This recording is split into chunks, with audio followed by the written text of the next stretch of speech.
Started.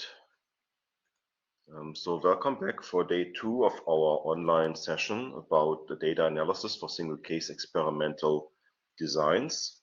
Our program for this afternoon is as follows. I'm going to start with a brief overview and some general issues about statistical analysis in single case experiments. And then we will see two major approaches. The first one based on parametric or regression-based statistics, and the second one based on non-parametric statistics. And if time permits, we will finish the session with a few exercises. And I've sent some materials in advance, and I hope you had a chance to look at them or to print them out. Okay. So today's session is all about statistical analysis. Yesterday we talked about visual analysis, and we will start with the question, when is it time to move into a more statistical procedure to look at our data? And we would generally do so when the researcher has failed to establish a stable baseline and some type of trend is evident, and you cannot really tell visually in what direction the trend is actually going or how the phases are actually separated. The researcher may find that visual inspection does not allow a clear analysis of whether or not interventions were effective. That is then essentially the resulting situation that you're in. Just eyeballing the data doesn't get you anywhere.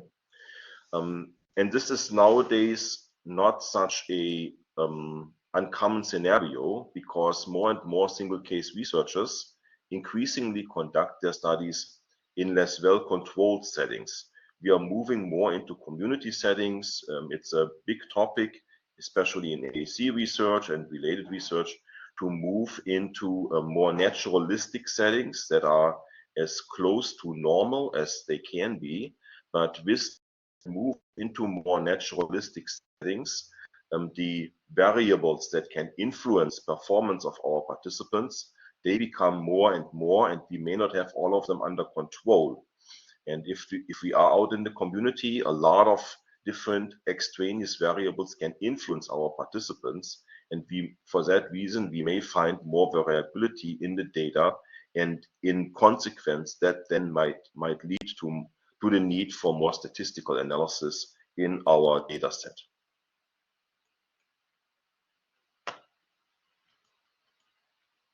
Okay, so here are a few examples. In the upper graph, upper data, we can still kind of see clearly what the trends are and how the levels change for the the closed circle data points as well as the open circle data points.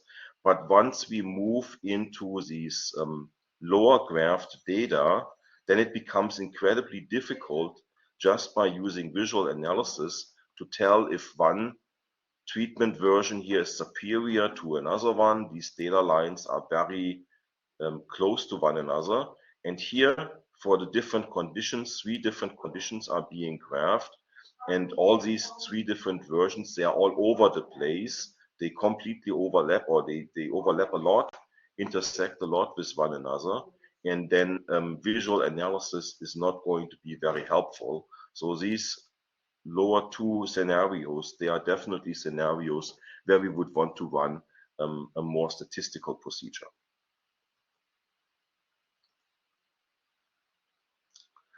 All right, when we talk about evaluating data statistically, we want to be aware of what does this actually mean and how do we interpret such statistics. There are 2 possible ways to look at it.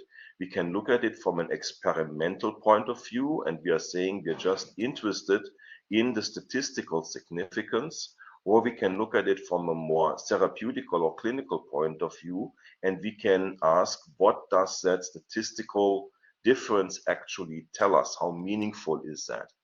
And in the first scenario, this is typically the perspective that is taken when an initial experiment takes place under more experimental conditions. We are having a new AAC treatment, for example, and we are testing that in our lab first before we are moving this out into the community. And initially, we are just we might just be interested in the statistical significance, and that is our criterion. All we want to know is there a significant difference or not between baseline and intervention, for example, or between two interventions if we have a control. So that is oftentimes the initial step in a sequence of research studies, just establishing whether or not there is an effect. And if there's no effect, we are also happy with that finding, because then we're not wasting any more time and resources developing that treatment any further. Now, once you have established that initial feasibility and you have your pilot data and you can tell there is some benefit at least to that newly developed treatment, then it's time to test this out under more naturalistic settings and move this into the community. And once we are making that step, then we are no longer satisfied with just statistical significance. We really are asking, is this meaningful to our clients? How happy, how satisfied are they with the treatment results, with the intervention results? So we're moving from a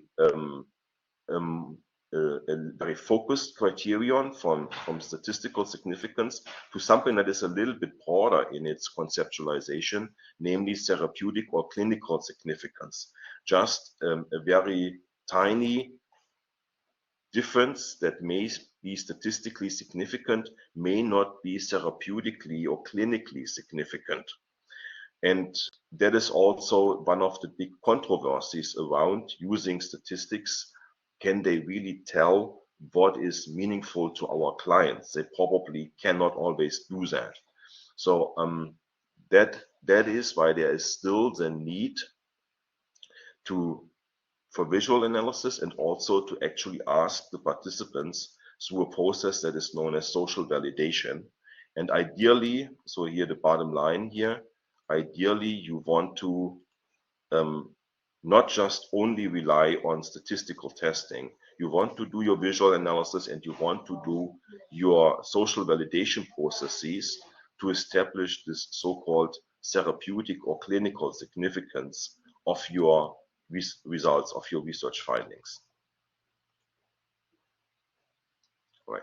When we use visual analysis as well as statistical analysis, there are two types of errors that we may accidentally run into, and these are the type 1 and the type 2 error. A type 1 error occurs when the researcher concludes that a significant effect has been achieved from the independent variable, but this is actually not the case. You are erroneously interpreting the data in a way that you are thinking, well, there is an effect, but the reality is there is no effect. You can be in the scenario that is the other way around, where the researcher is concluding that the intervention did not produce an effect when in fact it did.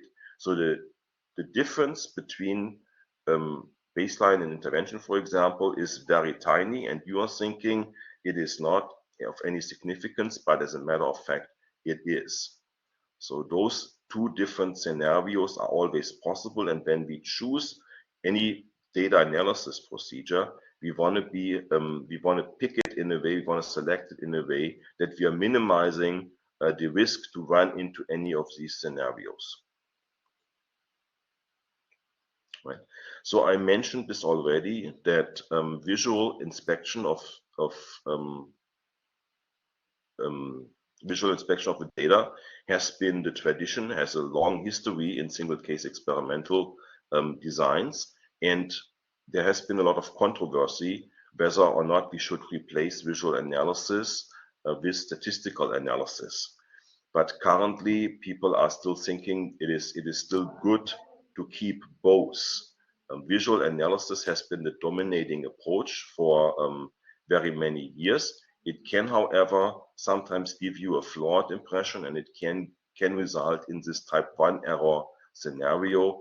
They're concluding that an effect is present when in fact it is not.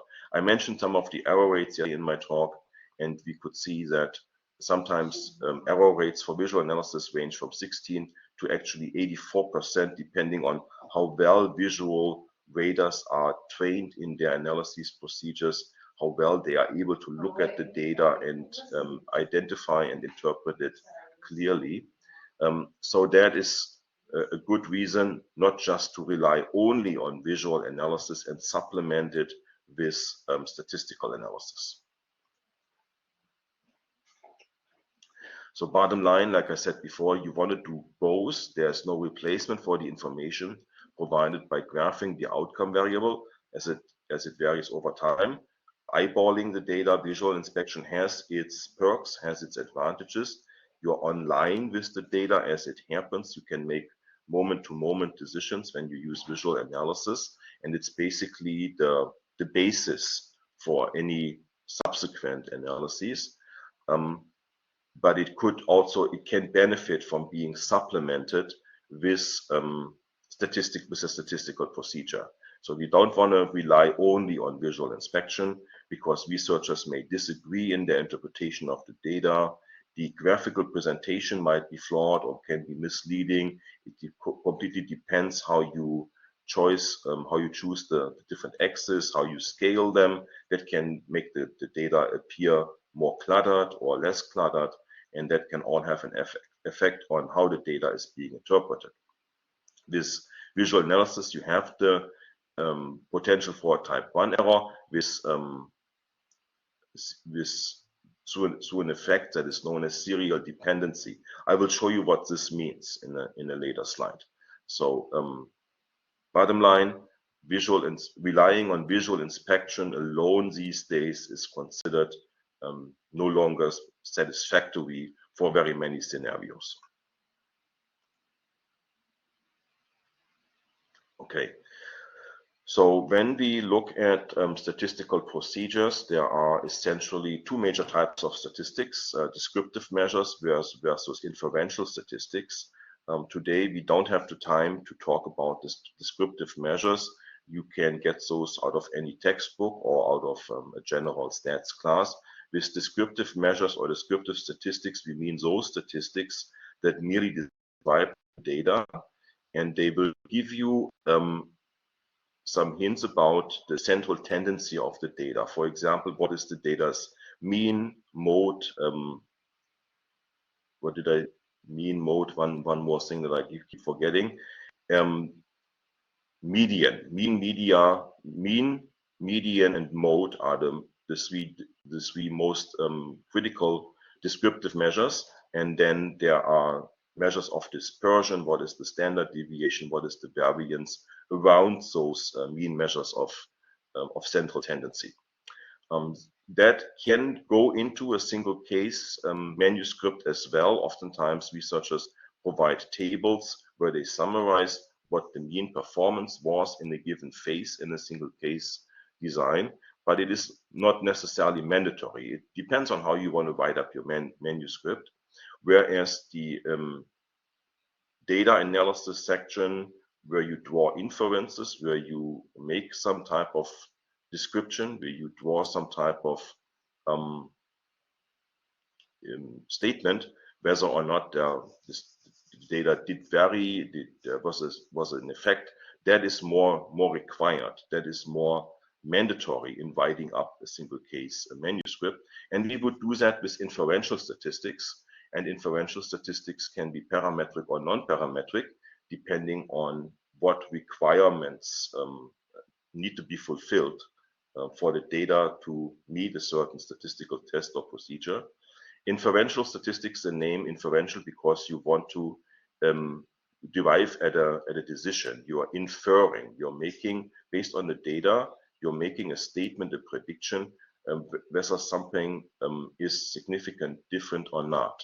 So that's why difference between descriptive and inferential statistics. So today we will focus mostly on these two, on parametric versus non-parametric statistical options for single case experimental designs.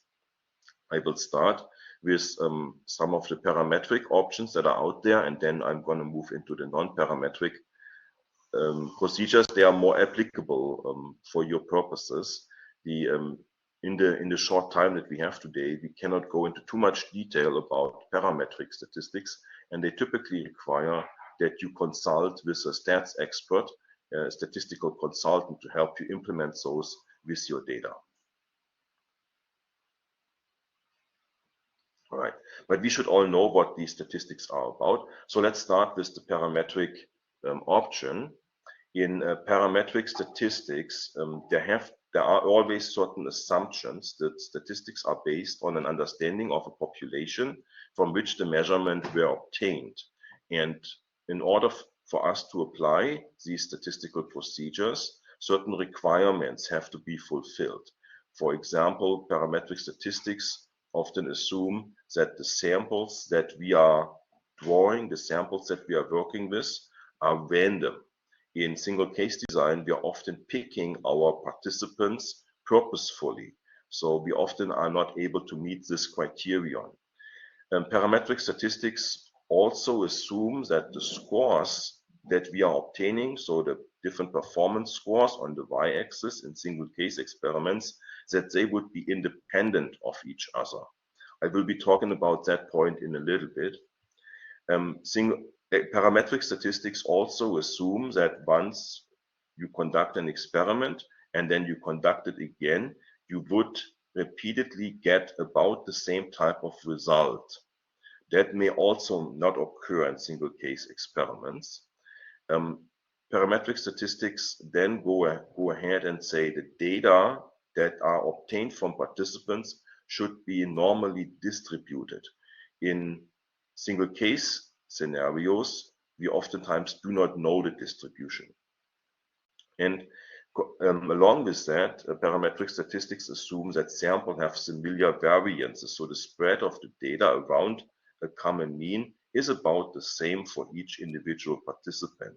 That is also an assumption that is difficult to make, or that it does not necessarily hold true for participants in single case experiments.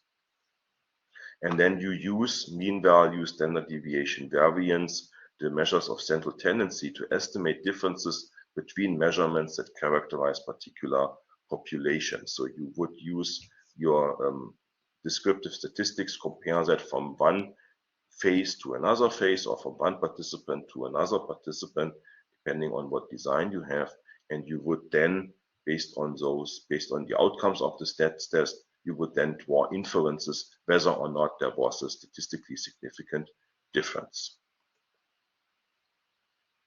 So I mentioned this before here in the slide. The scores need to be independent of one another for us to apply parametric statistics. In single case research, we are, however, confronted with a phenomenon that is called serial dependency. Serial dependency means that successive observations in a single case experiment tend to be correlated. And another way of expressing that is the data are serially dependent. I'll show you this in an illustration in just a bit. Such a correlation among data points tends to allow a prediction of future performance based on the present performance. That's why we are saying, ideally in single case experiments, we want data to be as stable as possible, because once the stable baseline or the stable trend line is there, we can easier predict what would happen in the future. Now, from a statistical point of view, such a dependency can be quite problematic, and you can actually run some additional statistical procedures to assess from an experimental point of view whether you have this dependency in your data, and that would be called an exam or an assessment for autocorrelation. Autocorrelation means one data point depends on the other data point, or one data point depends on the next data point. It becomes a little bit clearer when I show you this example. We've seen many A-B designs and A-B-A-B contrasts, A-B-A-B tactics yesterday, and it is clear in an A-B-A-B format. You're starting with a baseline, you're moving into intervention, you want to see the data increasing the performance, going up during intervention, and then you're trying to go back to baseline.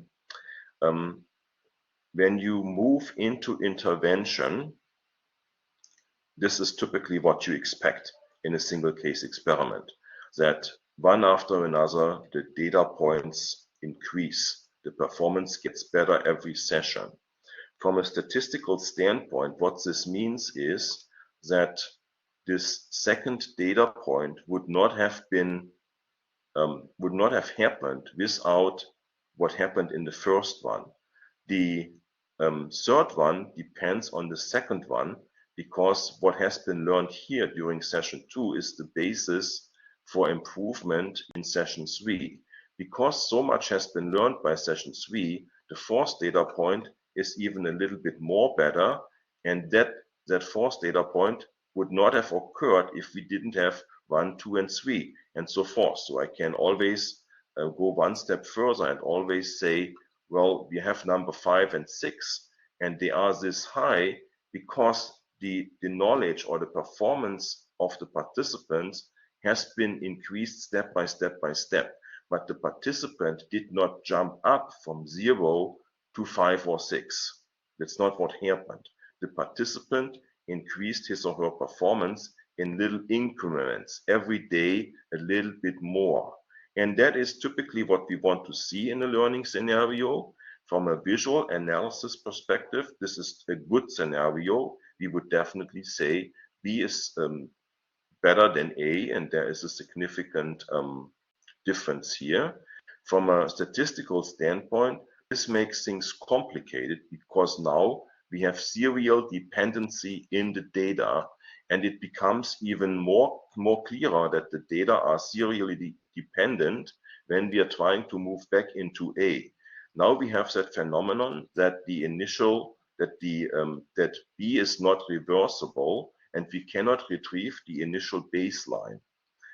That again happens because what has been learned here cannot be unlearned.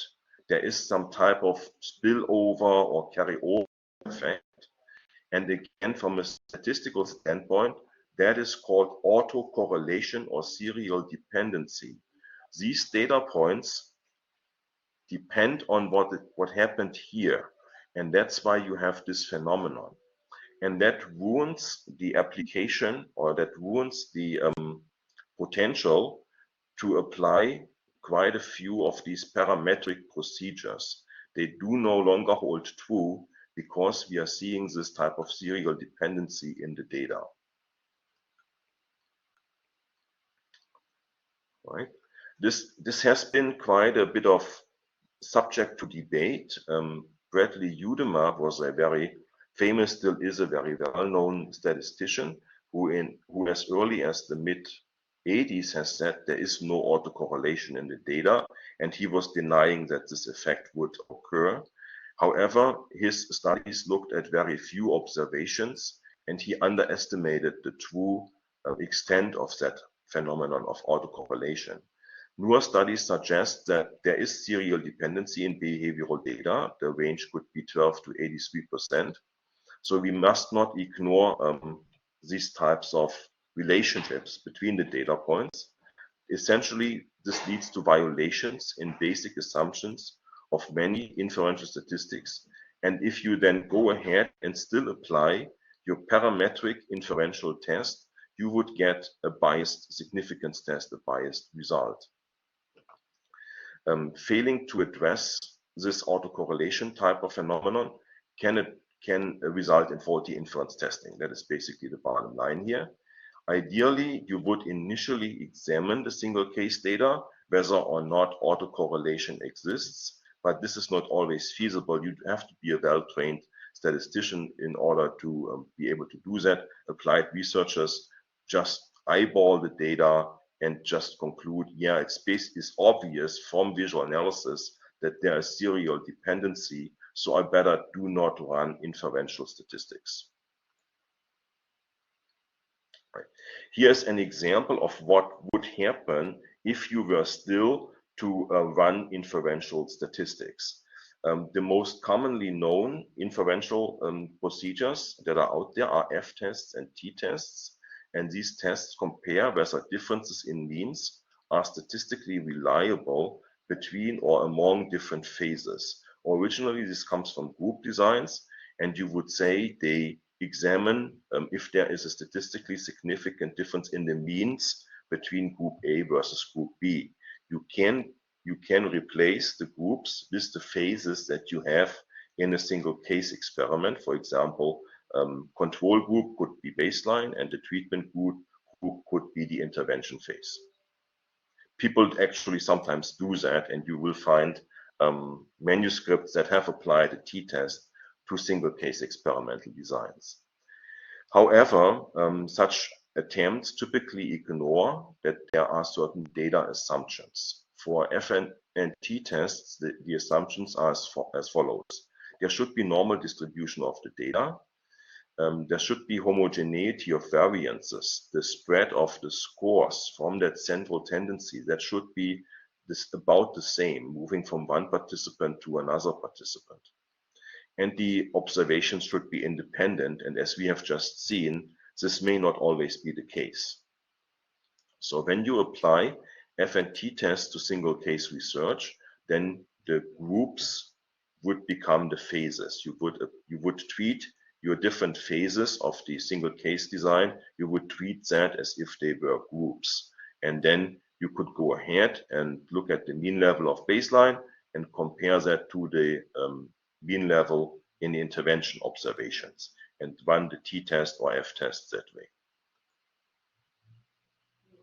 Right. You could go ahead and also do an ANOVA. ANOVA is used if I have 3 or more different means. I would use that if I had an ABC design, for example. I have a control, which is my baseline, and I have 2 different versions of the treatment, B and C, and these could be could represent then the 3 different means in an ANOVA type of test. Right? But again, such applications are typically problematic because the nature of the data essentially violates the assumptions underlying these tests. Right?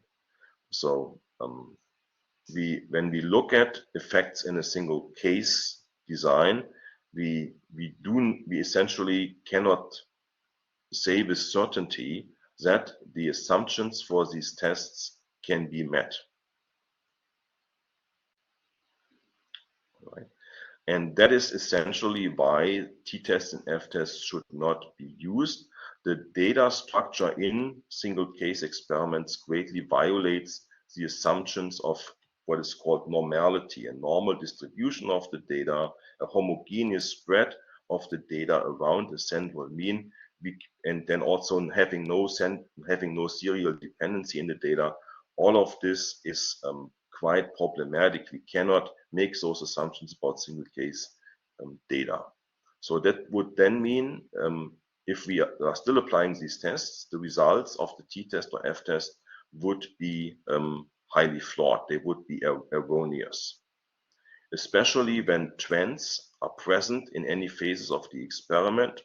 You actually want to stay away from t-tests or f-tests, and here's an example why. So here we have an A-B phase contrast, and as you can see, there's lots of variability in the data.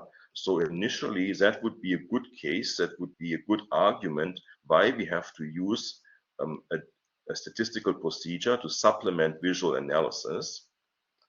There's so much variance here, there's quite some overlap. We really want to know, is there a statistically significant difference? So we could treat this phase A as group A and this phase B here as group B, and then run a t-test comparing the means of A versus the mean of B. And actually such a t-test would result in a statistically significant result at a very high alpha level of 0.01. So the chances that the test result is non-significant is very low based on the logic of the test. So the statistical test would tell you, well, great difference, intervention statistically significantly different from baseline. But what is actually the truth here? Let's examine that data very closely. We are seeing a very strong slope. Yesterday we talked about that we would be calling this a high magnitude slope, a high trend in the data. And this trend sort of continues throughout intervention. It flattens quite a bit, but lots of the intervention data still overlap with the baseline data. The highest point here in baseline is at the same level than the majority of the data in intervention, right? So from a visual analysis point of view, we are not so certain that there is actually an intervention effect, or we would not be so convinced that this effect that we are seeing here is so great that we are saying this is really of a significant nature. What happens is baseline already goes in the direction of treatment, and then things actually get worse when we put intervention on quite a bit. If the trend actually flattens, you wouldn't expect that when you put on intervention. So my point is, visual analysis here will give you a much different picture of what's happening than statistical analysis. Statistical analysis in such a scenario can be quite misleading. The stats test is correct based on the mean comparison of the different phases, but that's not what happened in practice. In practice, in clinical practice here, we've seen an already strongly increasing trend in baseline, which is already problematic, and then it flattens in intervention, which does not produce a convincing intervention effect. All right. For these reasons, it is oftentimes preferable to use so-called non-parametric statistics or procedures. For non-parametric statistics, they are distribution free. That means there is not a basis for assuming we don't have that requirement that certain data assumptions have to be met. And non-parametric statistics are more appropriate when we are not certain about the nature of the data, and parametric assumptions, the parametric tests cannot be run, they cannot be met. When you have very small numbers of data that are used, then you should switch to a non-parametric procedure. And if there's no basis for assuming certain types or shapes of distributions, if that is unknown, like in single case data, you would shift to non-parametric options. All right. So we're going to see some non-parametric options. As a matter of fact, this will be the major focus for today. Before we do that, I should explain, I've been talking about tests so far, and the tests are just a procedure to give you an insight whether or not there is a difference, but they do not tell you how big that difference is. They do not tell you how large the magnitude of intervention effect is once you switch from baseline to intervention. But a couple of tests are out there that are frequently applied in single case experiments that are giving you a very solid indication whether or not, if there was a phase change, whether or not the difference between phases is significant. And these two options are randomization tests and the so-called Wilcoxon-signed Wendt test. In a randomization test, this is actually a set of individual subtests that can be applied to single case data. It depends on the type of design that you would want to use this with. And the tests require that different conditions or interventions are being assigned randomly to occasions. So in other words, think about an A-B-A-B design. The switch from A to B, that should be randomly chosen. Or in a multiple baseline design, you have a staggered introduction of the independent variable. That point, when you switch from A to B, that should be randomly decided. If a researcher can make those random allocations, then you can run such a randomization test. There is quite a bit of literature out there how to do randomization tests, how to apply those to single case data. I will leave it at that, and you can always find that by searching the literature. Another option, if you need to have at least 5 or 6 data points in each phase, especially if you have paired data from alternating treatment designs and you want to compare one condition against another condition. Another option is that Wilcoxon signed rank test. The assumptions for that test are that the scores are paired and they are measured at the ordinal or higher level. So at your measurement scale is at least something that is like a very basic scale. You're giving grades A, B, C, D, or you're giving ranks on a hierarchy, on a Likert type scale, for example, 1 to 5, 1 being the lowest, 5 being the highest score. If you have such a measurement scale, then you can apply the Wilcoxon signed rank test. Right? The ordinal rating, that is what that means. You have such a easily constructed measurement scale. These procedures work relatively well. I've used them myself in published research, and yeah, that's out there. You should know about that this exists, and you can always do some of your own reading to catch up on these types of procedures. Right? So advantages of such non-parametric tests are they can be performed quickly and easily without automated instruments. And they're actually designed for very small numbers of data. We're not being concerned with topics of what does the power of our sample have to be, how many people do we have to have in an experiment, how many data points total do we need to have to run a certain test. These alternatives can be done with relatively small amounts of data. The disadvantages are that such procedures are typically not as powerful as parametric statistics, and they have trouble dealing with continuous variables. But that may or may not be of interest, depends on how you set up your single case experiment. All right. So to sum up this little general issues overview, limitations to statistical testing, the statistically significant result may still lead to a type 1 error where you find a statistically significant difference or the test spills that out, but the truth is, the reality is that things are not meaningful in practice. You have concluded something does work, but in practice it is not such a meaningful, valid difference or effect. When you apply f-tests, Wilcoxon, yeah, you can do it by hand, but it is better to have some software knowledge.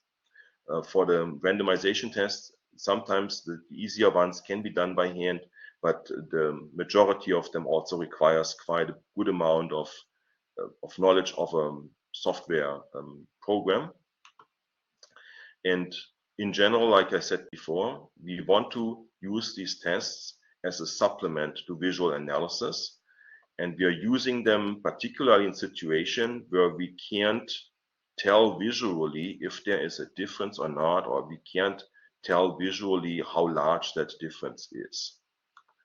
So, and if it's the mere stats test, we always have to keep in mind, it only tells us if things are statistically significant. They don't tell us so much about clinical significance. Then there is this entire issue that not only do we want to know if there is a difference between phases, yes or no, but we also are interested in determining the magnitude of the effect. There is a difference, yes, we assume there is an intervention effect, but how large is that difference? What is the magnitude of intervention effect? And for that reason,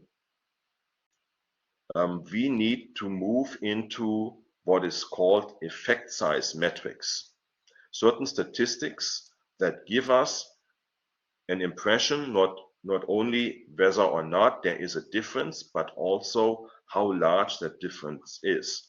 And statistically speaking, this type of construct is called an effect size. The idea again comes from group designs, and in group designs you often have a control condition, and then there's a treatment condition. And after you have provided treatment, you're comparing control versus treatment. Control gets a placebo or gets no treatment, and then the group participants here, they should be further along. Their performance should be better, performance being measured here on the x-axis, and you have a difference then in group means. This is the mean for the treatment condition, this is the mean for the control group, and you can express the difference between treatment and control. You can express that quantitatively, and that expression, this difference, is called an effect size. If these two means are further apart, the effect is larger, is bigger, and you have a larger number. And if the groups did not differ a lot, if the treatment did not make a lot of difference, then this distance is very small and you get a much smaller number. It was actually Cohen who came up with this idea, and he also standardized this metric and came up with interpretational guidelines. And in Cohen's original works, the size of an intervention effect can range anywhere from -3 to +3. Minus if there's a negative effect, the effect goes into the opposite direction, meaning the treatment makes things worse. The treatment makes the performance go worse compared to the control. You don't see that very often. Under very special circumstances that sometimes might happen. But typically you see that the treatment goes in a positive, treatment group goes in a positive direction, and the mean of the treatment group is superior to that of the control group, and then you get a positive number, which can be anywhere from 0 to 3, where 3 is a very, very large intervention effect. Larry Hedges out of Chicago, Northwestern University, close by Chicago, he took those original procedures from Cohen and talked a lot about what happens if the samples are a little bit smaller, the group sizes are not that large. Then you would calculate a statistic that is known as Hedges G, and it can be interpreted in the same way as Cohen's D, and these are the interpretational guidelines. Everything that's lower than 0.2, we would call that a very small effect. Everything that's between 0.2 and 0.5 is called a medium effect.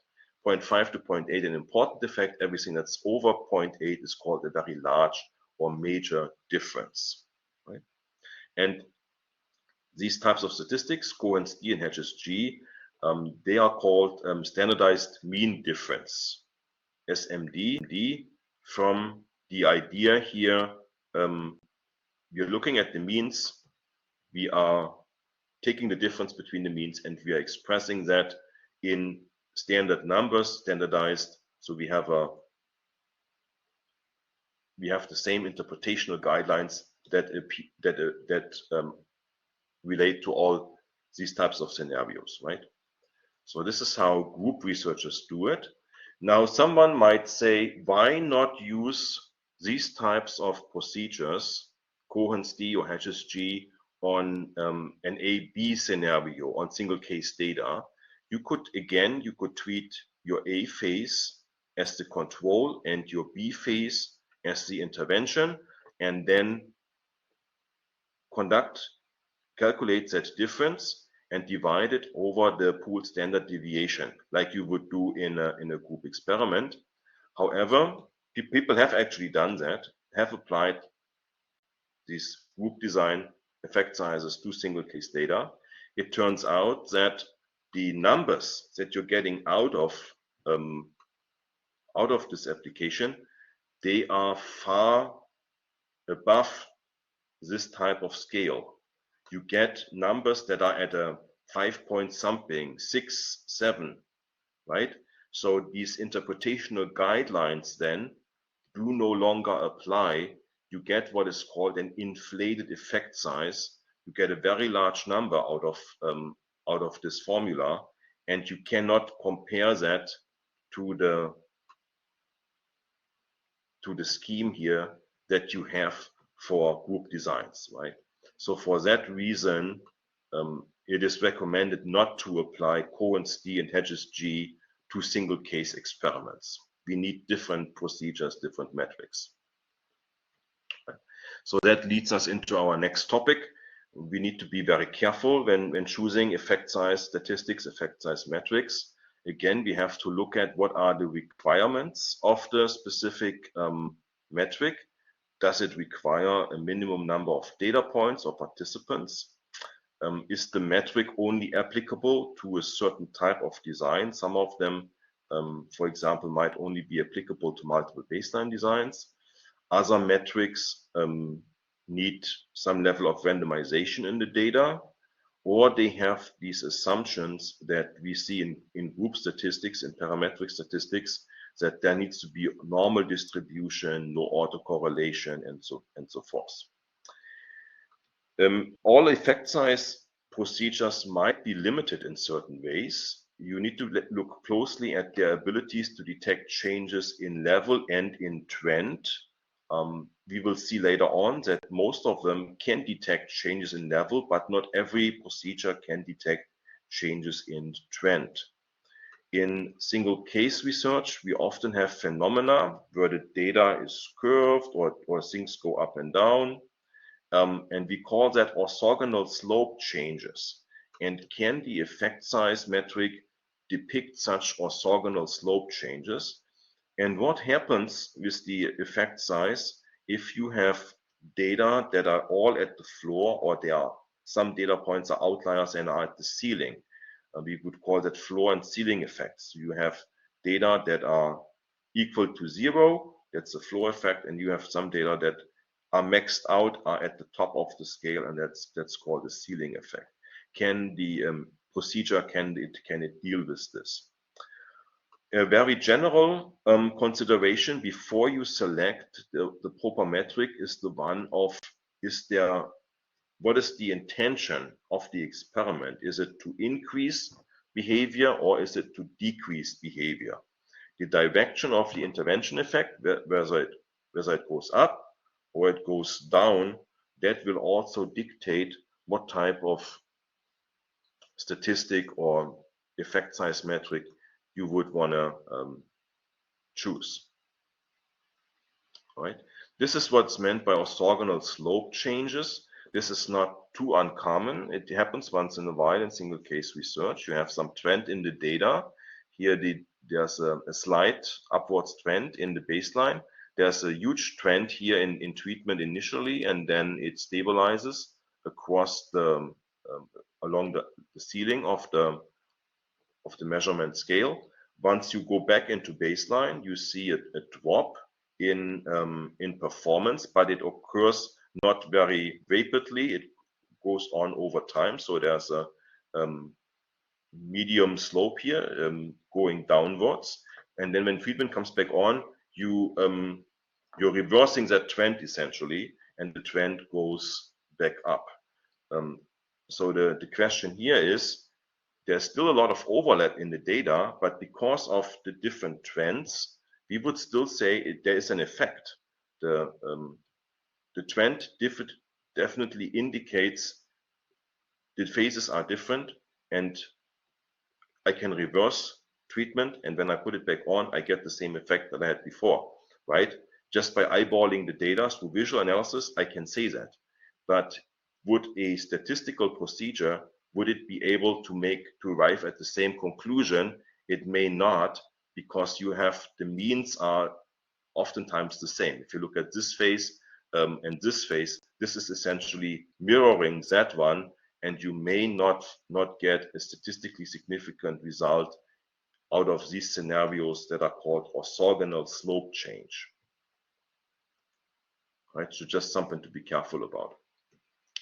All right, we will now. How can we handle all these types of scenarios in the single case world, in the nature, within the nature of the single case data? Again, we have some parametric procedures. They would be called regression-based approaches, and then we have some non-parametric procedures, and they are called non-overlap metrics. On the regression-based side, statistics has evolved a lot in last 2 decades, and we have a variety of different models, a variety of different statistical approaches how to and interpret these data. And the most common ones are listed here, and they are too numerous to discuss in a short session. So you can look them up, and I will also give you some hints on recent literature where you can read more about this.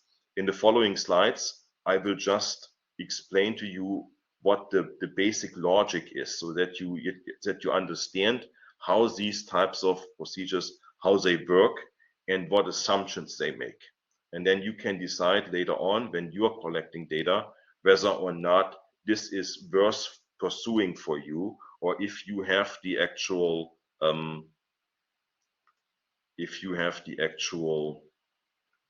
data necessary to go down this route, to apply these regression-based procedures. Okay, so how does regression work in single case experiments? In a single case design, as we have learned yesterday, you typically have an A-B phase contrast, and these A-B phase contrast can be arranged in different design tactics, from the A-B design over the multiple baseline design, or a specific variation is the alternating treatment, where you have data strands appearing at the same time and being contrasted against one another. Let's start with this very simple A-B contrast.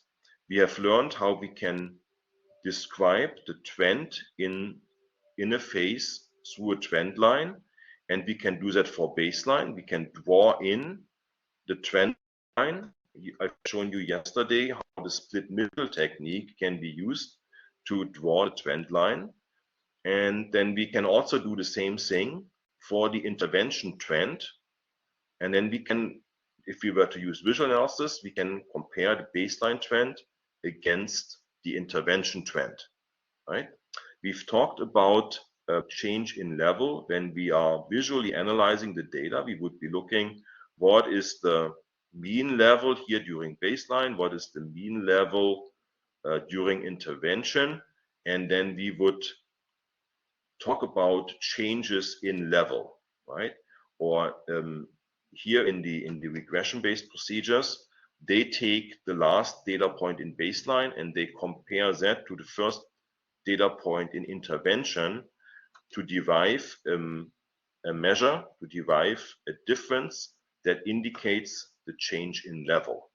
So you have 3 different constructs: baseline trend, intervention trend, and then this jump from baseline to intervention.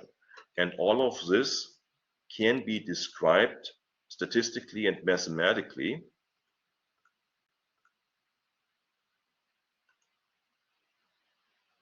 Right? You can call this slope. You can have an element, a statistical element that describes the slope, and you can call that a beta 1. You can call this slope an intervention. It is essentially beta 1 plus another increase. So beta 1 has another element to it, which is beta 3. The slope here gets a booster and is getting better in performance, and that is what this element beta 3 plus beta 1, what this is indicating. and then you can create another expression for this change in level, this jump from the last baseline point to the first intervention point, and that is beta 2, right? All of this can be put into an equation, and this equation is basically your so-called regression model. This model, this equation describes what's happening here, how the data are being distributed, how the data are falling along this trend line, are then making a jump, and then are going along this other trend line that I have drawn through the intervention phase. So the outcome at a different point in time. So what I see here at different, this is essentially time on the x-axis, and then the outcome on the y-axis. This depends, this outcome y depends on where do we start, beta 0. Beta 0 is that point here where nothing is at the point t is 0, the time is 0. This is where the trend line here would cross the y-axis, beta 0 plus beta 1 over time. Beta 1 is now this type of slope that we are seeing slowly developing here during baseline over time. Then I have to add on beta 2, and it depends on which phase I am in, A or B. So beta 2 comes into place. Now I'm making a jump, and then there is something happening to my trend line, and that is described by this term here, beta 3 times over time. I have this development that I have a new trend that describes my my data pairs, right? This one here is common to all regression models. It's an error term. It means that there can always be some influence of error that I do not have under control, right? So to make things short, statisticians then take this formula and they're plugging in the data. They're having these types of data and they know what is happening. They have the y scores and they have the time scores, and then they can derive beta 1, beta 2, and beta 3 from that formula. And then these beta values, they are an expression for trend, for change, for trend in both slopes, and beta 1 for the difference that is happening for the change in level from one phase to another. So you can use these beta values as an indicator of effect size, of the magnitude of effect, what happens when you have a phase change and you go from phase A to phase B. All right. I'll give you some resources for this that you can look up those procedures later on. If you were applying such a regression model to your own single case data, you typically need to work with a statistician to implement this, to write some code, run the data through the code, and then get those beta values back to tell you what size, how large your trends and changes were, and what the magnitude of the intervention effect is, okay? So to finish up this overview, the strengths of such regression approaches are you can convert the beta values to Cohen's d, and then you can make your data comparable to group designs. And sometimes we are engaging in exercises such as research reviews, research syntheses, meta-analyses, where we want to compare effects from single case designs to group designs. And then it is nice to have this ability that your effect sizes are comparable. You can take the effect sizes from one experiment, from single case, and compare them to results from group experiments. That this approach basically allows for that. You can also calculate confidence intervals. In statistics, that's an important thing because it gives you the room of error that may have happened. You can use all data in both phases, and you can expand this regression model, the statistical formula. You can always make that more complex if you have more phases or you have different treatments within a phase. The formula would just become larger and larger and become a little bit more complex. Again, when you want to apply this, you have to be careful about the data assumptions, like in the group stats test. Are they being met, or is the regression procedure solid, robust enough to tolerate any violations? And regression analysis can be influenced by extreme outlier scores. That's one of its disadvantages. You might want to remove those outliers from the equation before you apply the regression model.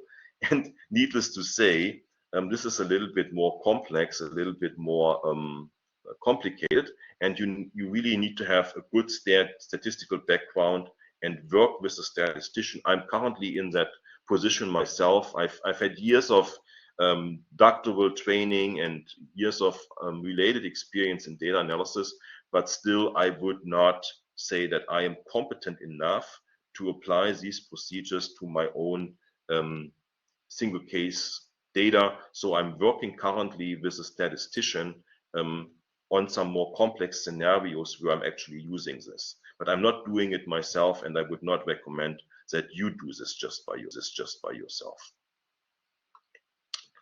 Okay, so now I've told you so many times what doesn't work and what is difficult to do. Let's move into some things you can actually do with your own data, and let's move into some procedures that are probably the most applicable for our own single case experimental data.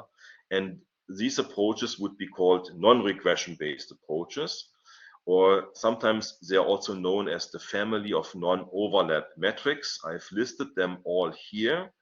They are called non-overlap metrics because they all have the same underlying principle. They all rely on the notion that you can quantitatively express the amount of data overlap from one phase to the next phase. And these procedures just differ in the ways how they quantitatively estimate that amount of overlap. And then we have specific metrics that you want to apply when you are in a behavior decrease scenario, where the trend in your data is going downwards, or the intention of your intervention is to reduce an initial target behavior that is very high, and you want to get this down to zero baseline levels. So examples would be aggression, self-injurious behavior, talk out, problematic behavior of any type of nature, and so forth. So this is what we're going to talk about for the remainder of the session. And I will start with the first procedure that goes back about 30, 40 years, almost 20, 35, 40 years here.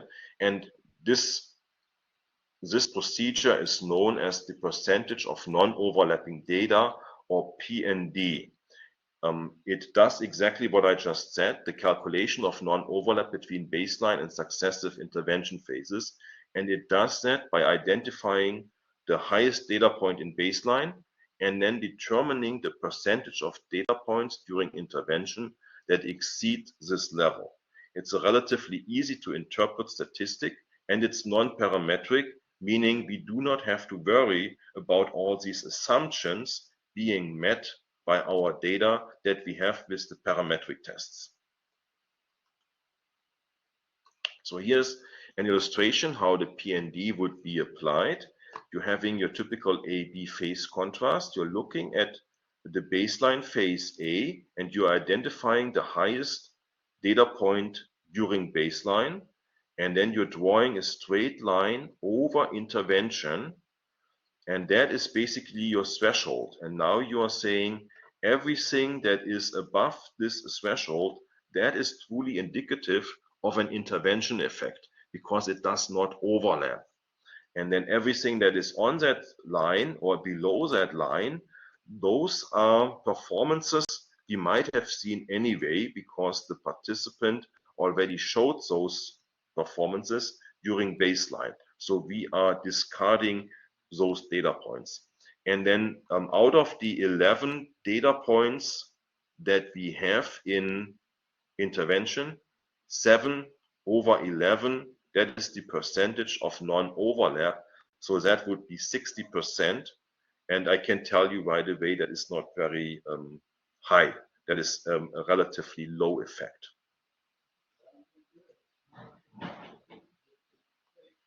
If a study has several experiments or several A-B phase contrasts, you can calculate the PND for every phase and then aggregate those PNDs by taking the median rather than the mean. The median is a little bit less influenced by any outliers. And the scores typically are usually not distributed normally. So the median is a little bit of a more correct descriptive statistic to indicate that. The PND statistic can be interpreted in the following ways. The higher the percentage, the more effective is the treatment.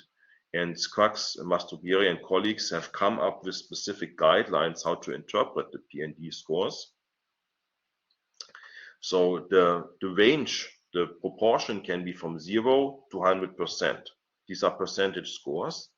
And everything that's over 90%, if you have very little overlap, that would be considered highly effective. If your amount of non-overlapping data is between 70 to 90%, you would call that fairly effective, 50 to 70 questionable, and everything below 50, that would reflect an unreliable treatment. All right. So over the years, people have come up with have identified certain limitations of the PND, have criticized it for good reasons. And these criticisms are the following. It ignores all baseline data except one data point. If this data point is not very reliable, you could draw the wrong conclusions, right? If this data point is at a ceiling, is at a level that is maxed out, then you have all overlap, no matter what you do. So there can be certain scenarios where it cannot be applied. It lacks sensitivity or discrimination ability. As soon as you have non-overlap, you always get 100%. And it does not consider the slope changes. It does not talk about trend at all in the data. And it needs its own interpretational guidelines. It is just a measure of this non-overlap. Technically, not an effect size as those that we know from group designs like Cohen's D or Hedges G. Okay, so to address these types of limitations, newer developments have come up, have tried to refine these non-overlap procedures. One of the first to do so was the percentage of all non-overlapping data, PAND, by Richard Parker out of Texas A&M University and his colleagues. And the PAND has a different logic. You would identify overlapping data points and then look at it from a different perspective. Eliminate those overlapping data points and distract that from the amount of non-overlap. I'll show you how this works. So here we have the same A-B phase contrast. It's exactly the same type of data like we've seen before. And now PAND says what during baseline, what are data points that overlap, and it's these two, this one here and this one here. If I'm taking these two off, then I would have actually eliminated all overlap. If these two weren't there, then the rest of these would not overlap with baseline at all. So we are calculating this proportion which is 2 over 21. Out of the 21 total, there are 2 that are creating a problem, so to say, and they represent 9.5% of all the total data. And in an ideal scenario, I have 100% non-overlap. Now I have 2 data points that are problematic, that are creating overlap. From my 100%, I am deducting the proportion for those 2 data points, and that gets me then close to 90%. All right. So you see that with the same scenario, depending what overlap metric I am applying, I might get completely different results. The P&D was at 60% and was interpreted as pretty much ineffective. And now with a newer procedure, PA&D, I get 90%, and I have a much higher interpretation, an interpretation where the performance would be rated as much more effect, or the change would be rated as much more of an effect. Advantages of the PA&D: it uses all data points across both phases, and you can translate it to a statistic phi and phi square that is similar to Cohen's d, so you could make those later comparisons. So you get different values, much different values from the P&D, and these may not necessarily be so meaningful and may not be correct. It is relatively insensitive at the upper end of the scale. As soon as you have eliminated that data overlap, it gives you scores close to 100%. So it measures only mean level shift and does not control for baseline trend. For calculation, it requires at least 20 data points. It gets biased, it gets significantly flawed if you wanted to do this with less than 20 data points. Yes, I think it is for this reason that we've not seen this applied in the literature so much. I know maybe a couple articles that have applied the PA&D, but most recent years, the single case researcher field has pretty much moved away from using a PA&D. Then another alternative that has been suggested is the percentage of data points exceeding the median, or PEM. And in this scenario, we would be calculating, we would be making the same calculations, but now the threshold is based on the median of the baseline phase. So we have to locate that median point, then we again have to draw that horizontal middle line, and then we compute the percentage of treatment phase data points above that middle line. And again, this is a non-parametric statistic that can easily be interpreted. So same logic such as P&D, but you're no longer using the highest data point in baseline, you're drawing the median line. You determine that either by hand or by running the stats through the descriptive statistics procedure. What is the median for these data points? You draw the straight line, and then everything above that line is considered an intervention effect. And as you can see here, it's 11 over 11, so 100%.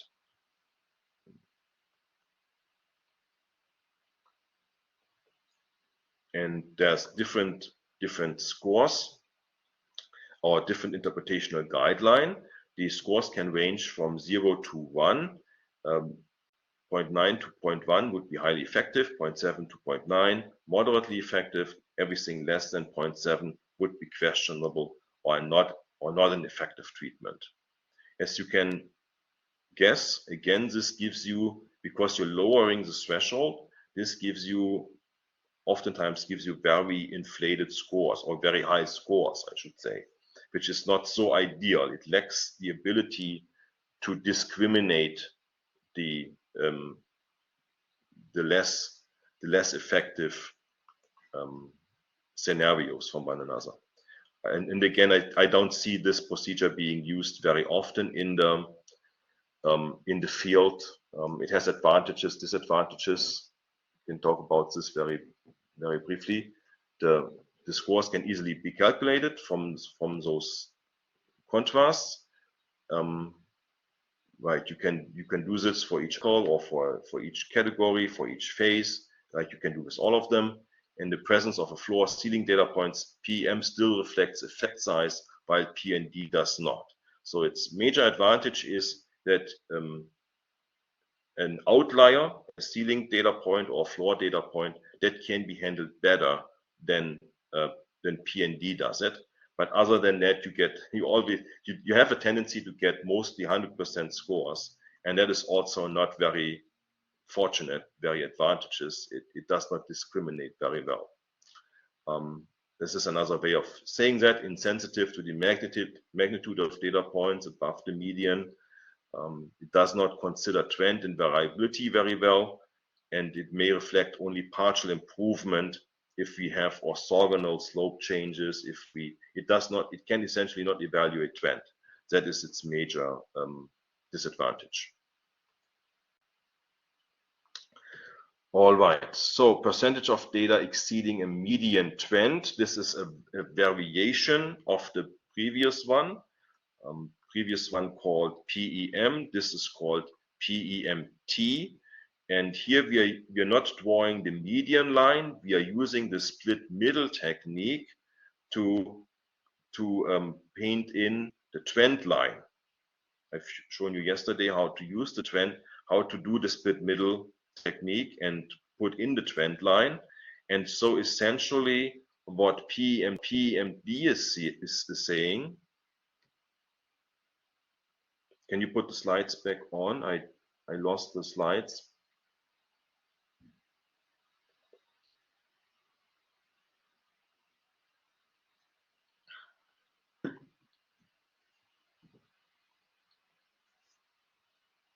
Shakila, can you hear me? Can you put the slides back on? Sorry, Ollie, just give me a minute. We are putting it on. Yeah. Sorry about that.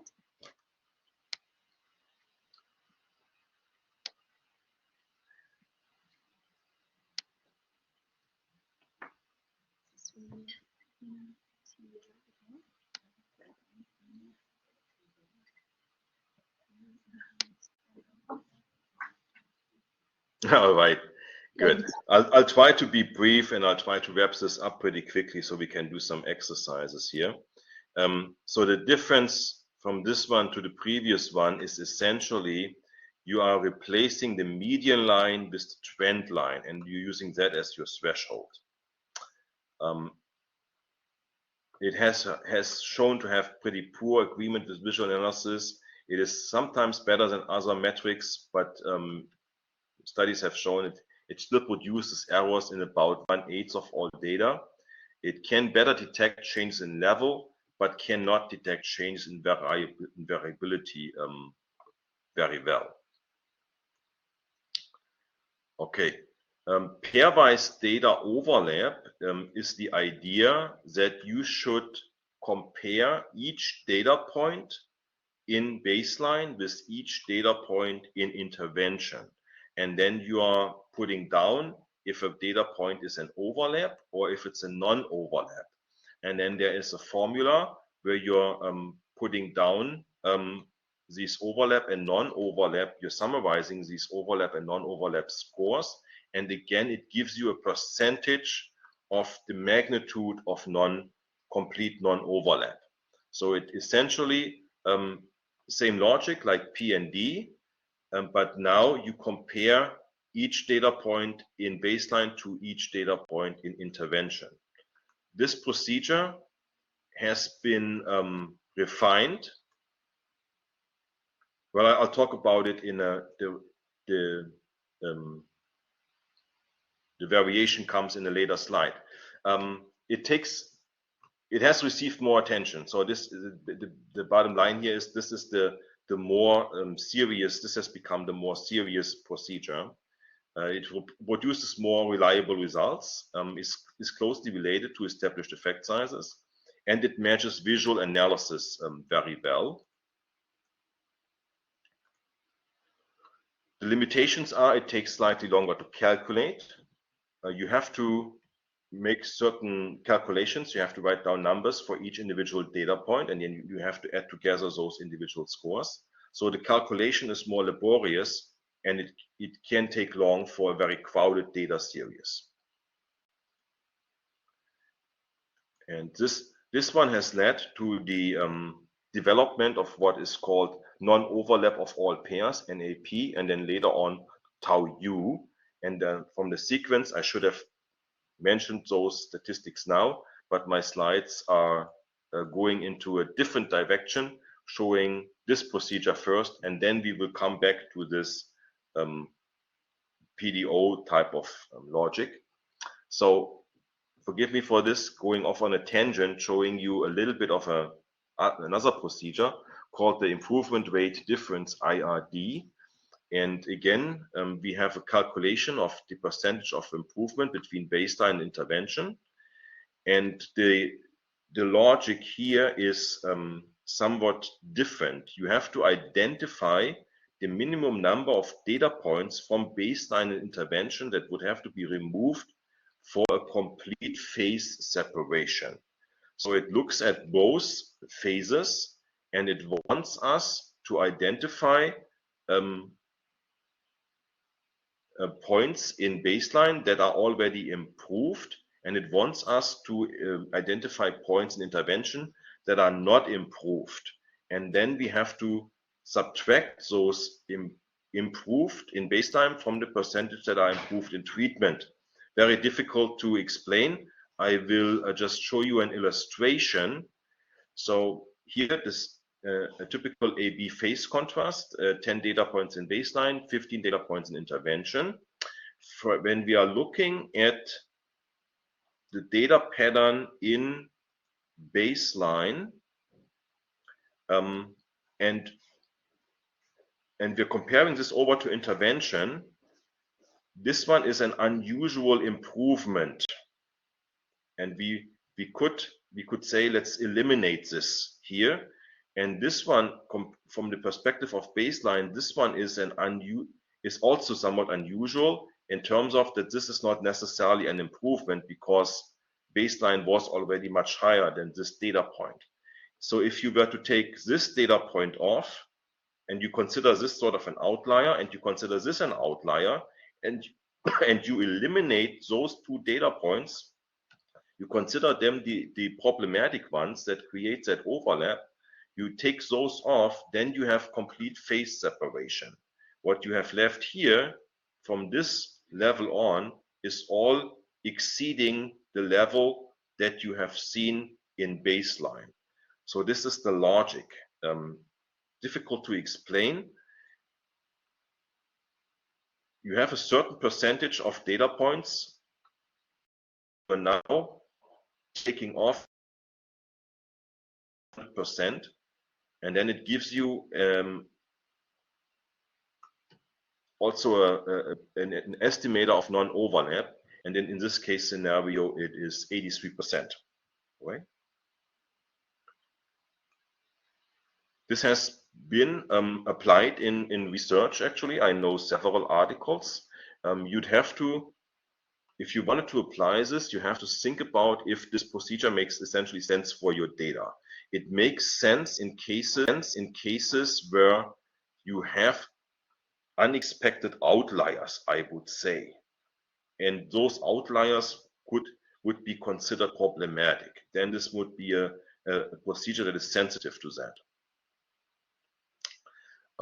So it gives you these improvement rates for baseline and intervention, has better sensitivity than the PND, it allows confidence intervals. It comes out of medical research and has been adapted for the use in single case experiments. The conventions are not always clear, and there's a lot of subjectivity involved on part of the researcher to decide what is baseline improvement and what is unimprovement in intervention. This can often be a very misleading concept to many people. It currently lacks validation and currently lacks comparison to other existing measures. I know a few manuscripts that have applied it. Most recently, I have not seen it blossoming. like I've seen other procedures. All right, so back to that logic, what the PDO was introducing, the idea of comparing each baseline data point to each intervention data point. There has been a refinement of that called the non-overlap of all pairs, NAP.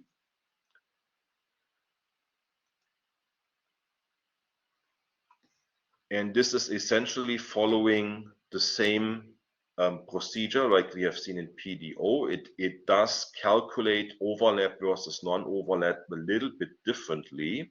It derives a fraction for each data point. So for each data point, you get a little bit of an overlap index, and then you are putting those little fractions together in one larger formula, and that gives you your overall percentage score. That is called the NAP method. And this one has really been used quite more, and it has established guidelines for interpretation. I think that makes it so applicable that you know exactly how to deal with these scores. Everything from 0 to 65 is a weak effect. 66 to 92% indicates a medium effect. 93% to 100% a very large or very strong effect. So once there are interpretational guidelines, then single case researchers are more likely to adopt such a new procedure. Some of the limitations or limitations, even if there's a tie, you can properly assess this. So even if between baseline intervention, if two data points are on the exact same level, then NAP can take that into account. It has relatively strong discriminability, meaning it truly separates the weaker effects from the medium and strong effects. Closely related to the effect size R square from group designs. Like PDO, it has some disadvantages. It takes long to calculate. It requires that individual data points be written down. Also those fractions need to be written down for individual data points and added up. And the calculation of this can be quite laborious. Nothing comes easy with single case experimental design data, I'm afraid. So then the latest iteration, the latest version of NAP is called tau U, also been invented by Parker and his colleagues out of Texas A&M. And then there's another fellow at the East Coast, blocking on his name now, who has also done some work on this. But back to the point. So tau U is now an extension of NAP, and what tau U is doing is it takes into account the trend. Data lab there is in this procedure there is an element where you are calculating data overlap equivalent to NAP, and then percent of data that improve over time will be deducted from that non-overlap percentage. So essentially, here's an example, tau U analysis. The initial tau U value, when you compare A versus B, is maybe 80%, and then it estimates trend A versus trend B. And if there is a lot of trend, like in this scenario, it corrects that initial NAP value, and your final result, instead of the 0.8, is then the 0.72. The procedures are somewhat different if there is trend only in B, or there is trend only in A, or both phases have no trend. Then you get slightly different effect size percentages back depending on the trend phenomena, so to say.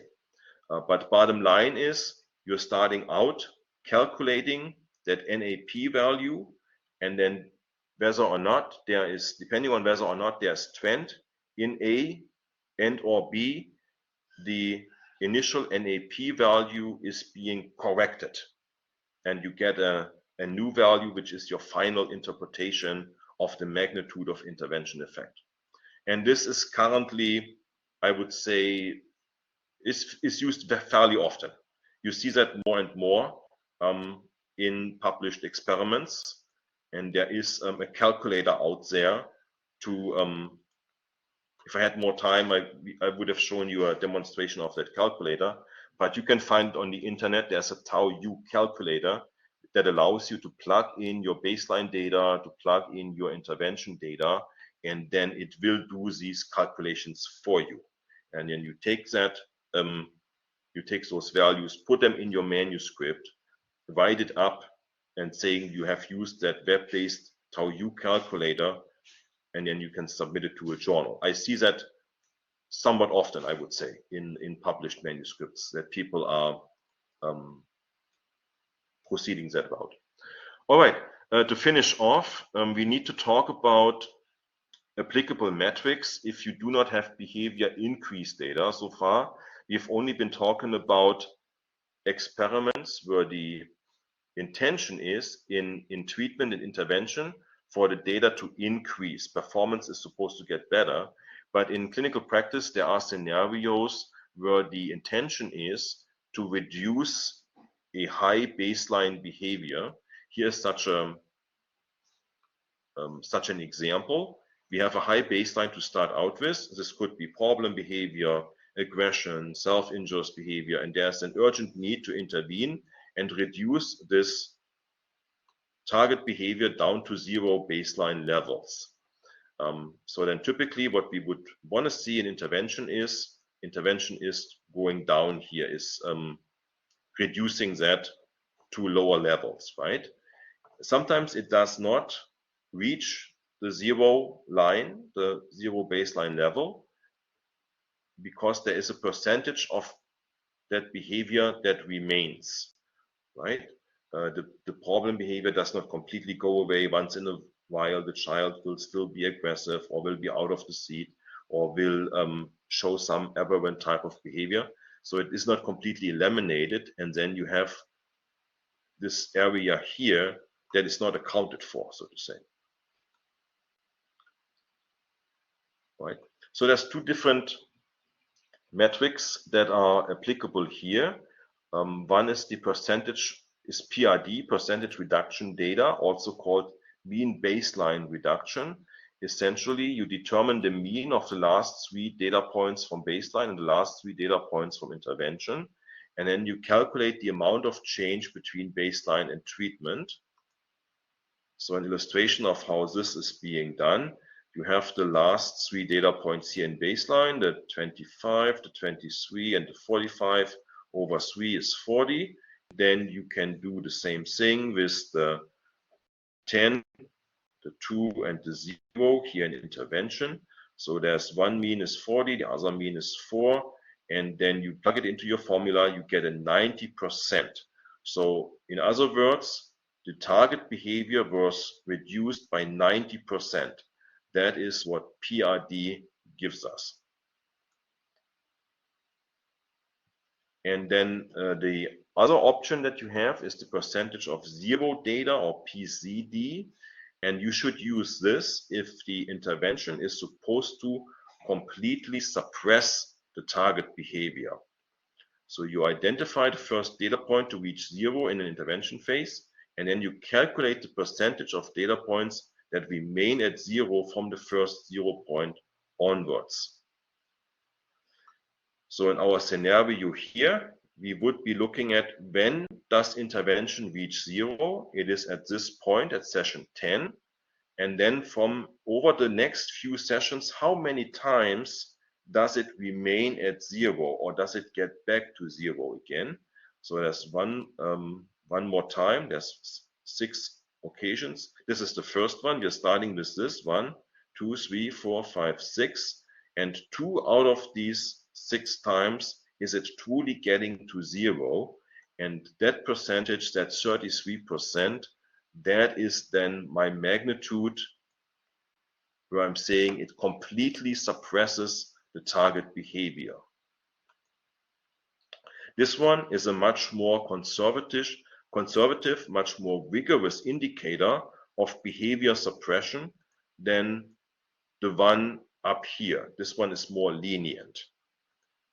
So again, it depends on how rigorous, how strict you want to be with your data, what makes sense in the context of your given experiment, which one you would want to apply.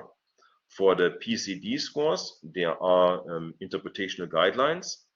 Everything lower, 18% is ineffective, 18 to 54% is questionable, 55 to 80 is fairly effective, and everything over 80% would be high effectiveness. So in this is basically the gist of it. We have now gone through all the major procedures that are out there. Currently, there is still a big debate about which procedure to apply in which scenario. There is no consensus, in other words.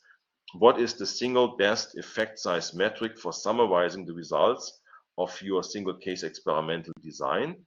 So for that reason, it is often recommended to use several to summarize a treatment's effectiveness. You could start out with PND, supplement it with NAP, or you do the IRD and you supplement it with the tau-U procedure to see are they fundamentally different or are they all pointing in the same direction.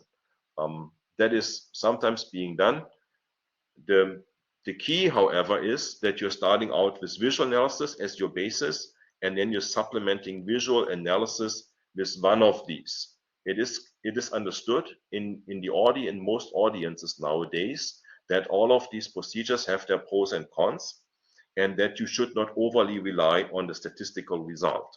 So this is why the visual analysis that we covered yesterday still is the basis for all of our data analysis and interpretation. And then this is pretty much the icing on the cake. We are adding on a statistical procedure that we think is suitable for our data to give this another perspective, to add on another way of looking at the data and confirming or putting the results from our visual analysis in a different perspective.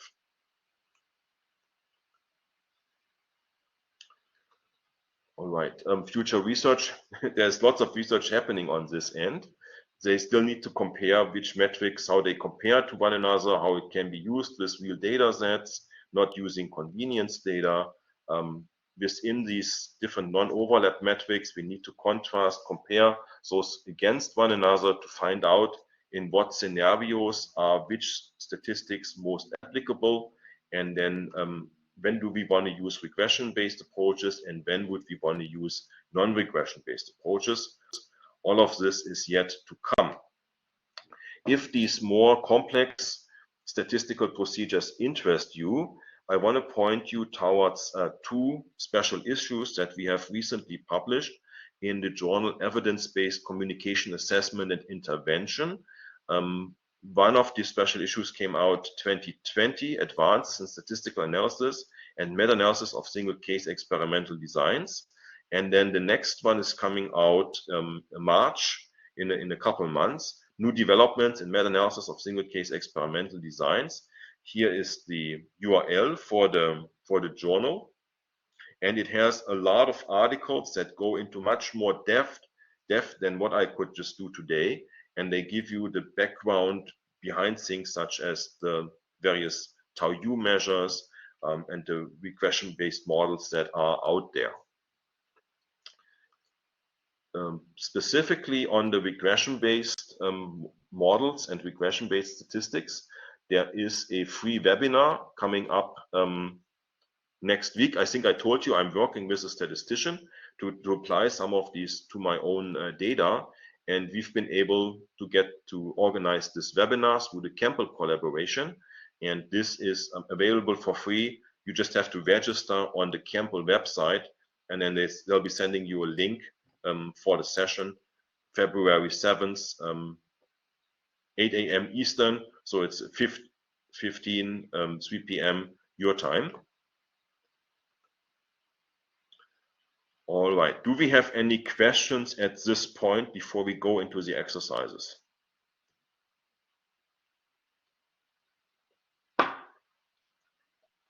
Thanks, Ollie. Sorry, we have one question. Yes, please.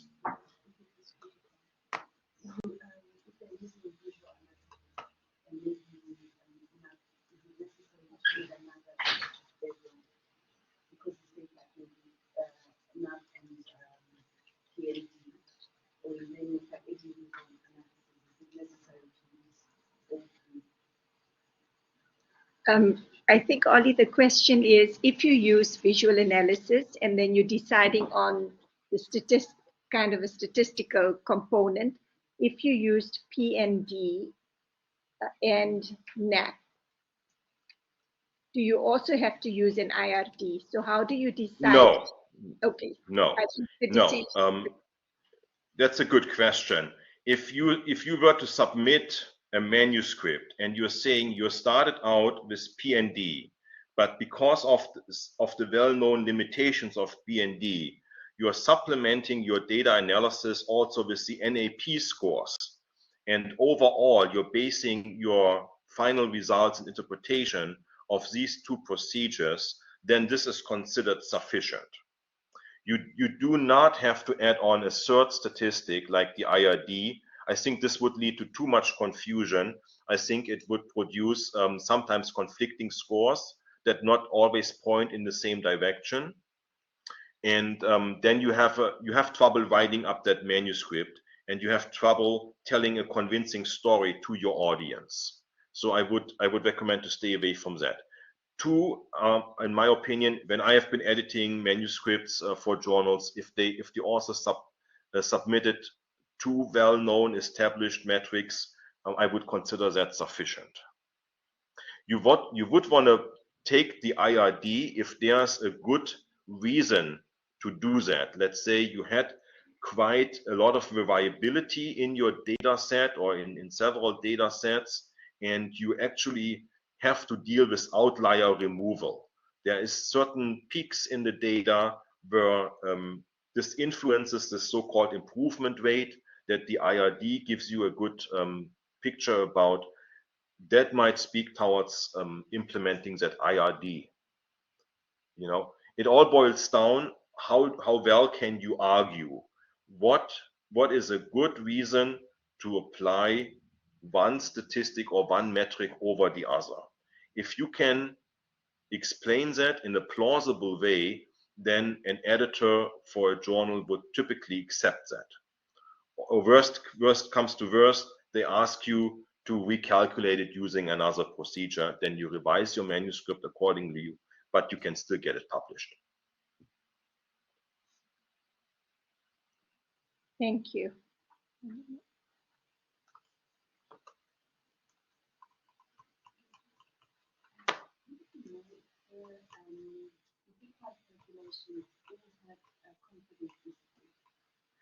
The question, Ollie, is do the effect size calculations all have a confidence interval? For most of them, it is not actually possible to derive a confidence interval. Some of them will let you derive a confidence interval, and if you can provide that information, then this is considered favorable. But I would not say that this is mandatory. Thank you.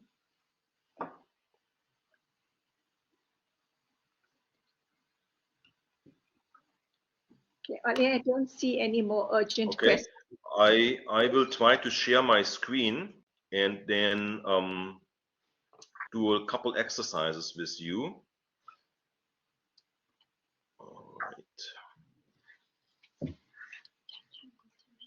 Okay, for the first exercise, if you could look at these data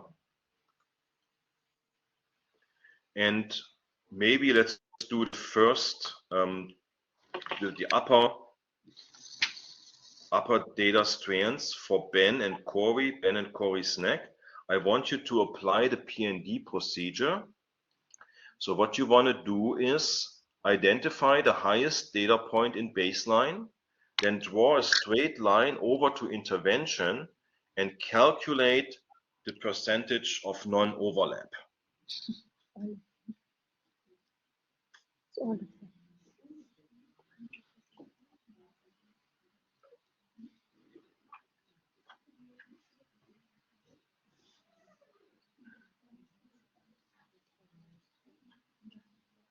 So it's 14 of them. Okay.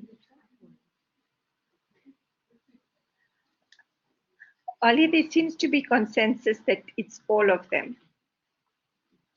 For Ben. Okay, I'll give you the solution. So for the first one, this is the highest data point, and we're drawing the straight line over, and then this is 100%. For the second one, let me see. Second one here, the same thing. Highest data points here, drawing the straight line. Again, we're getting 100%. If you were to use this for the third and fourth AB contrasts, this would be your highest data point there. You're drawing the straight line. Now you're getting 5 out of 9, so 56%. And then for the fourth one, this is the highest data point here, drawing the straight line. One of them overlaps, 1 out of the 4, so you still have non-overlap of 3 over 4, which is 75%. So you can see how a typical multiple baseline design can lead to quite some variation in P&D values, and you have two very successful, very effective contrasts in there, and one that is medium effective and one that would be interpreted as not effective at all. And then you would have to structure your manuscript accordingly, pointing this out. All right. Ollie, there's a question. Yes. How do you report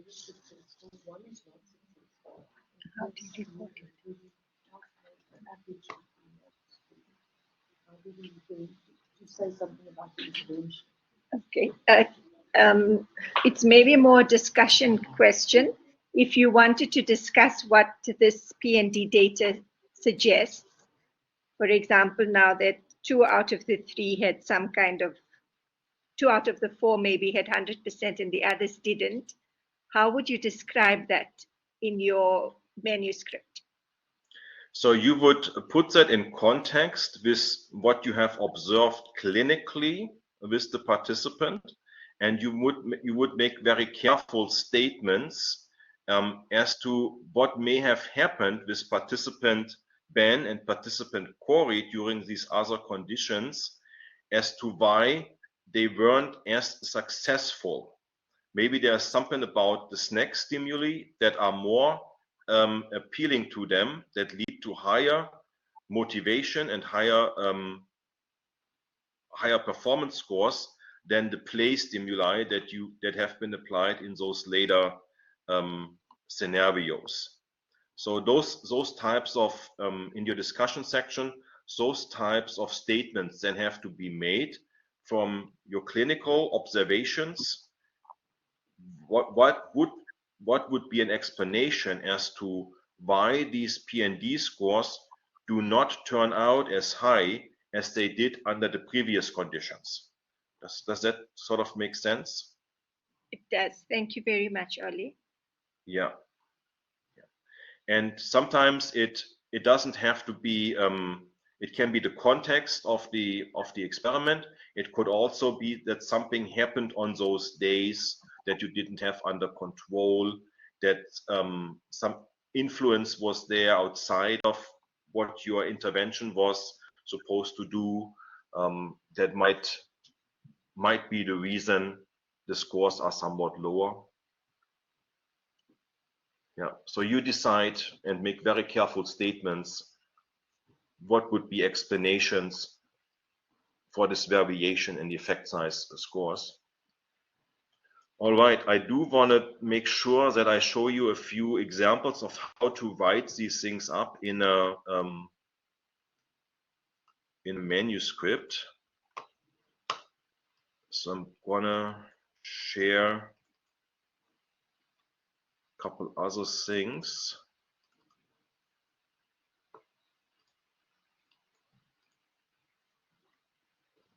Right.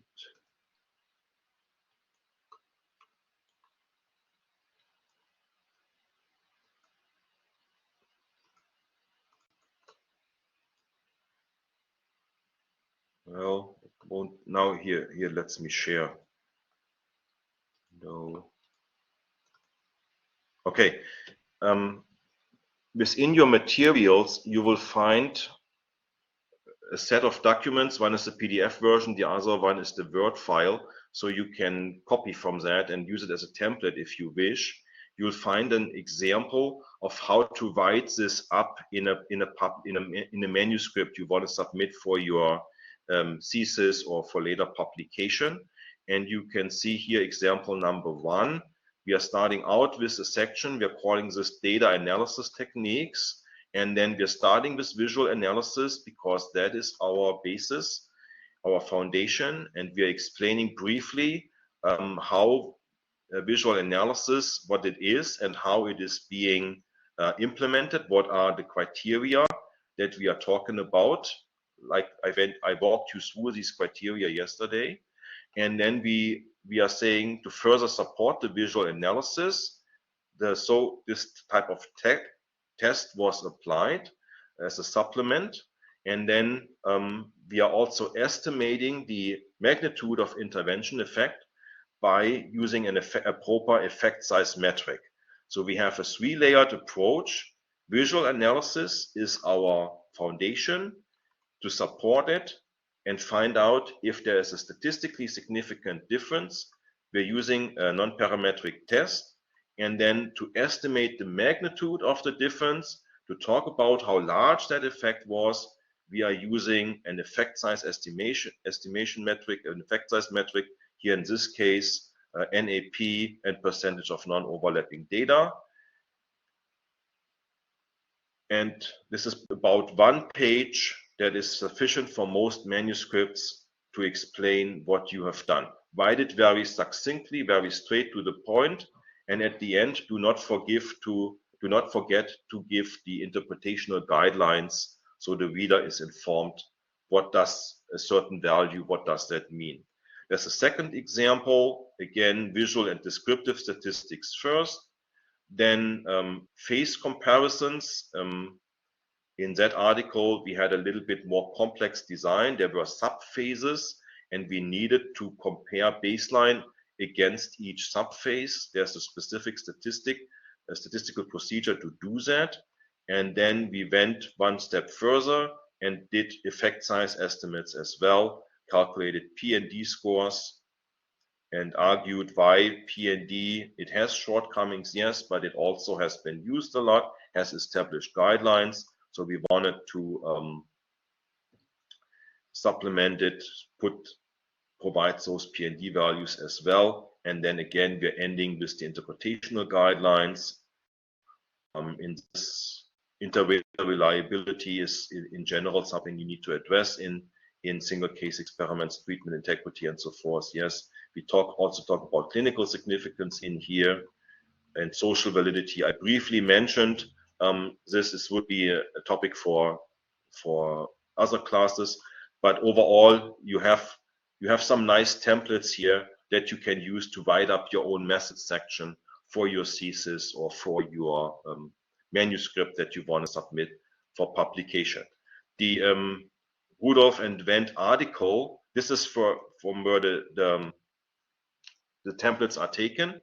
You can look at this article to see how a single case experiment would be written up in general.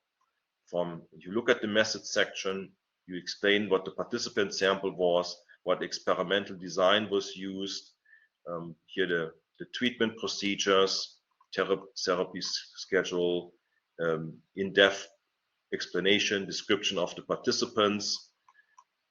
So it gives you the entire landscape, the larger context of a single case, of a well-written single case experimental manuscript. And then again, under data analysis, the 3-layered approach, visual analysis, effect size estimate, and stats test. Right.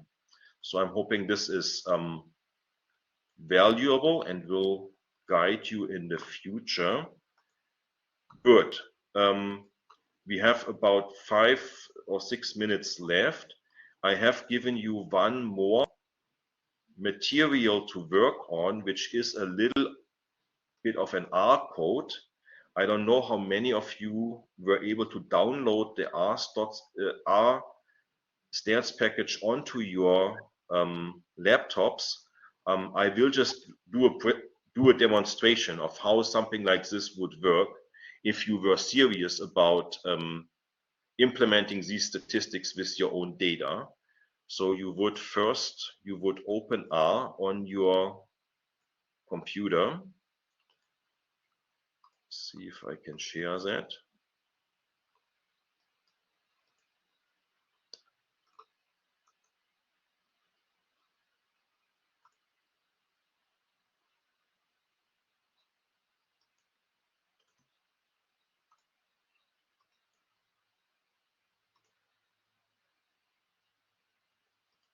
That's not it.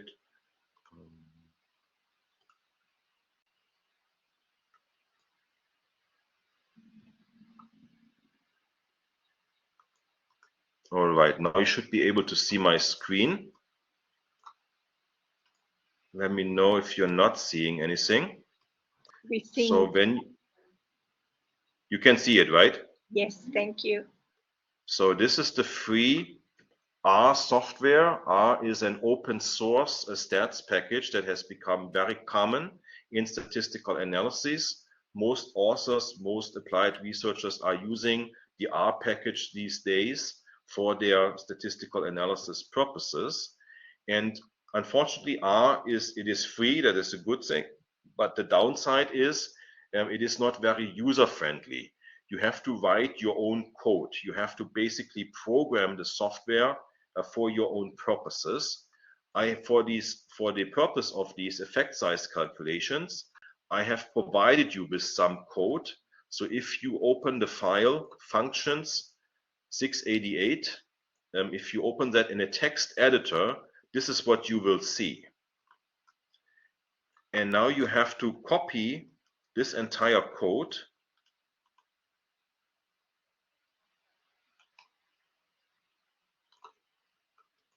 You go to copy. You have to copy this out of the text file and put it right here into your R workspace. As long as everything appears in blue, you have made no mistakes.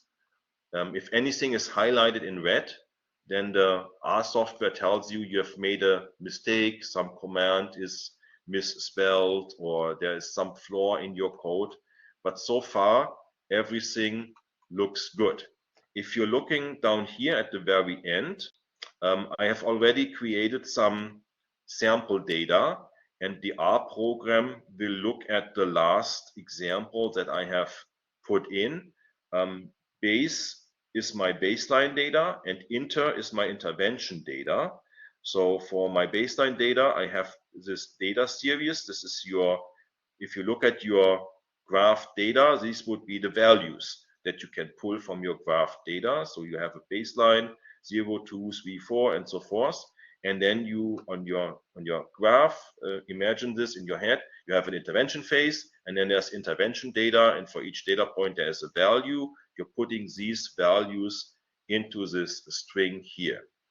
Then run tells the program to execute and to calculate the various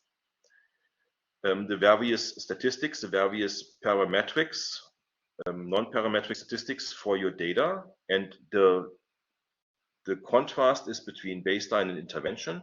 And then there's a 1 if it's behavior increase data, and a 2, you would be inserting a 2 if it's behavior reduction data. We will do the example with the behavior increase data first. So I'm inserting a 1, then I'm putting my cursor at the very end, and I'm just hitting return. So then the program will do two things for you. It will graph the data.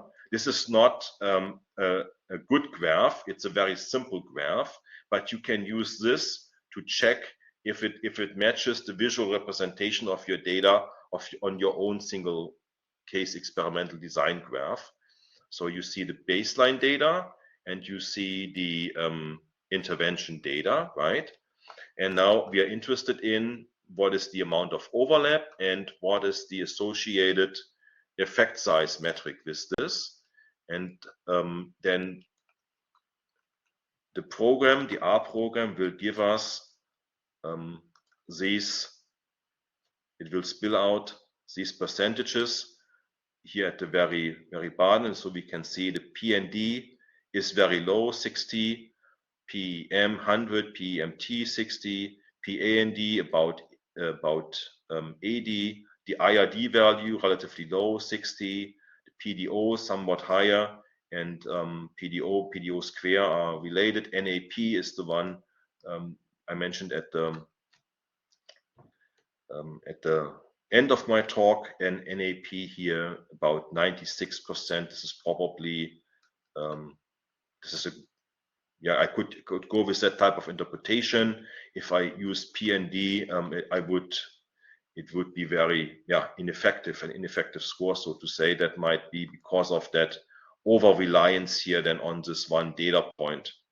If I take this one data point off, and then these ones are on the same level, this one creates this overlap. It could be an outlier.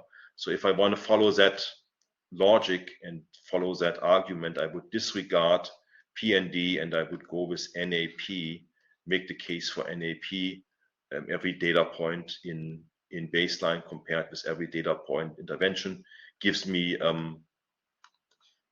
96% of non-overlap, and that's that's a good result. That's a strong intervention effect. I might be in scenarios where I have behavior reduction data, so then I have to paste in the code one more time. The top part here is a behavior reduction scenario. I'm starting with a very baseline, and I want to reduce this to 0 baseline levels as much as possible. So now I do the same command, but I have to tell it if it is a 2. All right, then run the software again. Okay, it gives me a very basic graph. I can see the high baseline values to start out with, and then I can see how intervention gradually reduces this to 0 baseline levels. And then it gives me the 2 statistics for this: MBR about 98%, PCD 100%. And that makes sense because the intervention is fairly successful in reducing it, bringing it down to 0. So that's what I would be using for the behavior reduction. So again, the point was behavior reduction demands different statistics, different effect size metrics than the behavior increase scenario. All right. So if you are getting serious about implementing some of these, you have to code, you have the R program, and you can always you can set up a session with me. I think this is probably the easiest. If you're getting serious about implementing this, that you contact me for setting up a session, and we are doing this with your own data. Basically, we would have to take your values from your baseline and from your intervention phases, insert this here, and then run this code again in the R program. Yeah, I think this is as much as we can accomplish in a short 2-day session. If we had class for an entire semester, of course, we could train this a little bit more. Absolutely, but this was very helpful and an excellent summary and very helpful resources. So Ollie, we very, very grateful for your time and for the overview. I think yesterday also the students were really very excited with what they learned, and I think today they're exhausted but still excited. Yeah, this is a lot to digest. It was a lot to take in for 2 days. So compliments to you for hanging in. I'm thankful you're paying this close attention and you are trying to learn as much as you can about this. It is really important. Thanks, Shakila, for making this possible. We are training the future generation of researchers, and this is all they should really know about these issues. Thanks. Thank you, Ollie, for being so generous with your time and your expertise. Thank you very much, and enjoy the rest of your morning. Yes. Thanks for now. Bye-bye. Bye. Bye-bye. Yeah. Thank you. Take care.